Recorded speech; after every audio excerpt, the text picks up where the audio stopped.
Shalom అందరికీ నమస్కారం. గత 2 వీడియోల్లో అడిగినటువంటి కొన్ని ప్రశ్నలకి నేను సమాధానం చెప్పడం జరిగింది. వీడియో కింద డిస్క్రిప్షన్లో లింక్ చూసిన తర్వాత కింద కామెంట్ సెక్షన్లో కొన్ని ప్రశ్నలు వేయటం జరిగింది. ఆ ప్రశ్నలకు మీకు సమాధానం చెప్తానని చెప్పాను. ఈరోజు ఆ ప్రశ్నలకు సమాధానం చెప్పాలని, దైవికంగా సమాధానం, వాక్యానుసారంగా సమాధానం చెప్పాలని ఈ వీడియో చేస్తున్నాం. అయితే ఆ ప్రశ్నలు వేసినటువంటి వ్యక్తి ఒక ముస్లిం గనక ఆ పద్ధతిలో వాళ్ళ విశ్వాసంకి తగినట్టుగా నేను సమాధానం చెప్పడానికి నేను ప్రయత్నం చేస్తూ ఉన్నాను. ఆయన 3 ప్రశ్నలు వేశారు. ఆ 3 ప్రశ్నల్లో మొదటి ప్రశ్న ఏంటంటే, మీరు 14 మీరు ఎక్స్ప్లెనేషన్ చాలా బాగుంది అని అన్నారు. చాలా సంతోషం. నా ఎక్స్ప్లెనేషన్ బాగుంది, మీ ఎక్స్ప్లెనేషన్ బాగుంది అని కాదు. మనమందరం ఒక్క విషయాన్ని ఖచ్చితంగా జ్ఞాపకం పెట్టుకోవాలి. మనందరి ప్రయాస ఏంటంటే మనం పరలోకానికి చేరాలి అనేటువంటి ప్రయాసతో ఉన్నాము. కాబట్టి తప్పనిసరిగా మనం సత్యాన్ని గ్రహించి సత్య మార్గం వైపు నడవాలని మనం ఆసక్తితో దైవ లేఖనాన్ని మనం పరిశోధించాలి. ఆయన ఏమన్నారంటే, మీరు బైబిల్ నుంచి కొన్ని మాటలు కోట్ చేశారు. అయితే మేము బైబిల్ని సంపూర్ణంగా దైవ గ్రంథం అని నమ్మము అని అన్నారు. అంటే మీరు అక్కడక్కడ మీకు ఉపయోగపడే ఏదైతే ఉన్నాయో, మీకు తగ్గట్టుగా ఏదైతే ఉన్నాయో అవి తీసుకుంటారని నేను అనుకుంటున్నాను. అయితే మా స్టాండ్ కూడా మీకు చెప్పాలని ఆశపడుతున్నాను. మీరు బైబిల్ను అక్కడక్కడ దైవ గ్రంథం కింద ఎలాగైతే నమ్ముతారో, మేము కూడా ఖురాన్ గ్రంథాన్ని పూర్తిగా దైవ గ్రంథం కాదు అని నమ్మము. ఎందుకంటే ఖురాన్ గ్రంథంలో ఉన్నటువంటి కొన్ని మాటలు మేము కూడా దైవవాక్యాలతో బైబిల్ గ్రంథంలో ఉన్నటువంటి దైవ వాక్యాలతో సరితూగా సమానమైనటువంటి అర్థాన్ని తీసుకురాగలవని మేము నమ్ముతున్నామండి. తర్వాత రెండవ ప్రశ్న ఏమి చెప్పారంటే, దేవుడు నిరాకారుడు, ఆయనకి ఇమేజ్ అంటే స్వరూపం లేదు అని చెప్పారు. వాస్తవానికి మేము కూడా దాన్ని విశ్వసిస్తూ ఉన్నాం. ఆయన్ని మేము యేసుక్రీస్తు వారికి కానీ లేకపోతే ఇంకా ఇతర ఏదైనా కానీ స్వరూపాన్ని బట్టి మేము పొరపాటును కూడా ఆయన ఆరాధన చేయట్లేదు.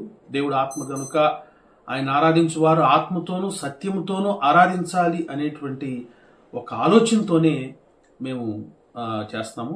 అయితే మీరు అడగొచ్చు, ఏమండి చాలా మంది విగ్రహారాధకులుగా ఉన్నారు కదా మీ క్రైస్తవులని పేరు పెట్టుకుని. అవును, సత్యాన్ని వాక్యానుసారం కాకుండా సత్యాన్ని పక్కన పెట్టి వారి స్వమార్గంలో నడిచేటువంటి వారు చాలామంది ఉండొచ్చు.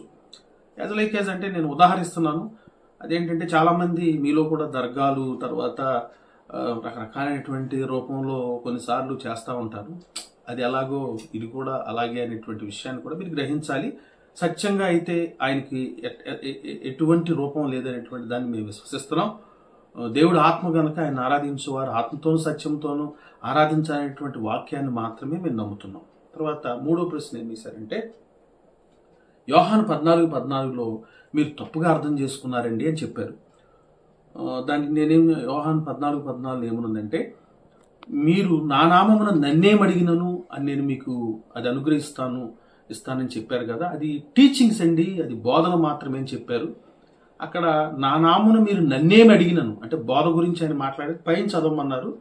అయితే అదే వాక్యంలో 12వ వచనం చూస్తే, నేను చేయుచున్న క్రియలు నా యందు విశ్వసించిన వాడును చేయును అని ఉంది. అంటే నేను చేసే క్రియలు అంటే యేసుక్రీస్తు వారు చేసేటువంటి క్రియలు నా యందు విశ్వసించిన వాడు కూడా చేస్తాడని ఉంది. అంటే యాక్చువల్గా మీ భావనలో అయితే ఎలా ఉండాలంటే, నేను చేసే క్రియలు తండ్రిని విశ్వసిస్తే కూడా వాళ్ళు కూడా చేస్తారని ఉంది. కానీ యేసుప్రభు వారు అనలేదు. మీరు చెప్పిన బోధ కాదని క్రియల గురించి మాట్లాడారు. ఆయన ఏమన్నారంటే, నేను చేసే క్రియలు నన్ను విశ్వసించిన వాడు చేస్తాడన్నాడు. యాక్చువల్గా నాకు తెలిసి పూర్వ ప్రవక్తలు కానివ్వండి, ఆదాం దగ్గర నుంచి ఉన్నటువంటి ప్రవక్తలు కానివ్వండి, లాస్ట్ ప్రవక్తగా పిలువబడుతున్నటువంటి మహమ్మద్ గారు కానివ్వండి, ఎప్పుడు మహమ్మద్ గారి పేరు మీద ఏది కూడా అద్భుతాలు చేయలేదు. కానీ యేసుప్రభు వారు ఏమంటున్నారంటే, నా యందు విశ్వసిస్తే మీరు నన్ను అడిగండి నేను చేస్తానని అంటున్నారు. ఇక్కడ కూడా అదే ఉంది, నేను చేయి క్రియలు నా యందు విశ్వాసించిన వాడు చేస్తాడు అని అంటున్నాడు. అంతేగాని తండ్రి యందు విశ్వసించేవాడు అనేటువంటి మాట మాట్లాడలేదు. ఇక 4వది అంటే 3 దాంట్లో కంబైనింగ్ ఏమన్నారంటే, యేసుప్రభు వారి గురించి చెప్పినటువంటి మాటల్లో సువార్తల్లో కానివ్వండి, మహమ్మద్ గారి గురించి ఉంది అని అంటున్నారు. ఫస్ట్ నేను ఒక విషయాన్ని క్లారిఫై చేయాలి. ఒకవేళ మీరు అనుకోవచ్చు ఈ గ్రంథంలో ఉన్నటువంటి కొన్ని మాటలను బట్టి, మా యొక్క విశ్వాసం, మేము పరిశీలనను బట్టి మేము తెలిసింది ఏంటంటే, ఈ యొక్క వాక్యంలో అంటే దైవ గ్రంథం అయినటువంటి బైబిల్లో మహమ్మద్ గారు నిశ్చయంగా లేరు.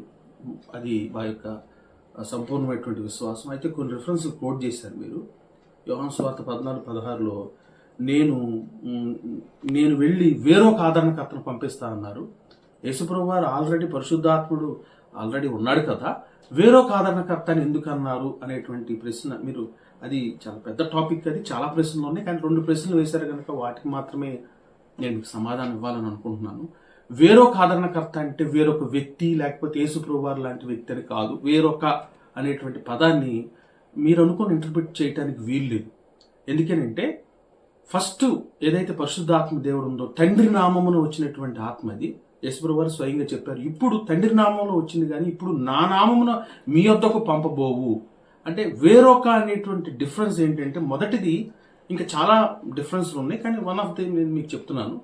ఫస్ట్ ఏదైతే ఉందో అది తండ్రి నామమున వచ్చింది. తర్వాత తండ్రి నా నామమును పంపబో అంటే యేసు నామమును పంపబోటువంటి ఆత్మ. తర్వాత ఇంకా అనేకమైనటువంటి విషయాలు కంపారిజన్ ఉన్నాయి. తర్వాత అతను నన్ను గురించి సాక్ష్యం చెప్తాడు కాబట్టి అక్కడ వ్యక్తి గనక మహమ్మద్ గారు వస్తే మహమ్మద్ గారి గురించి అంటే మహమ్మద్ గారు యేసువారి గురించి సాక్ష్యం చెప్తారు అని అన్నారు. పరిశుద్ధాత్మ వచ్చిన తర్వాత యేసువారి గురించి ఆయన ఒక్కరే కాదండి, పౌలు గారు కానించి ప్రకటన గ్రంథం వరకు అప్పటి నుంచి ఇప్పుడు వరకు యేసువారి గురించి చాలామంది సాక్ష్యం చెప్తున్నారు. 2000 సంవత్సరాల క్రితం, సుమారు 2000 సంవత్సరాల క్రితం మానవుడిగా వచ్చిన వారి గురించి.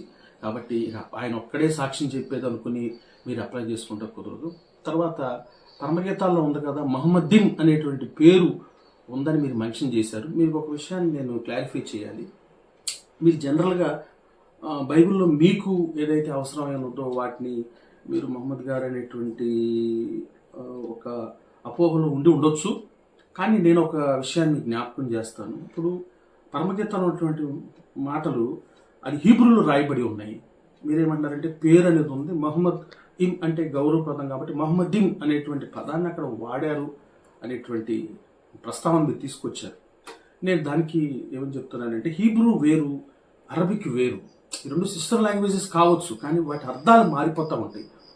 ఇప్పుడు ఒక ఉదాహరణ అంటే అది మంచి పద్ధతిలో మీరు దాన్ని తీసుకుంటారని ఆశపడుతున్నాను.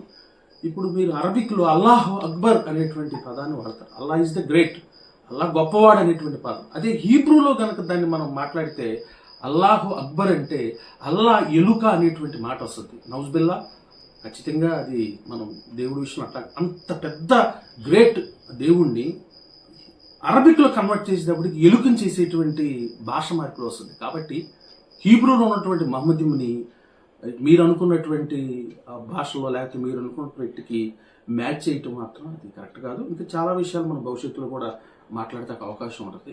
నేను యేసునామమున అద్భుతాలు చేశాను అనేటువంటి మాటను మీరు స్కెవయ్య కుమారుల గురించి మాట్లాడారు. చక్కగా ఉంది అక్కడ. అపోజిల్ గారి 19:13లో స్కెవయ్య కుమారు 7 దెయ్యాలు పట్టినప్పుడు వాళ్ళు వదలగొడతకి వెళ్ళారు.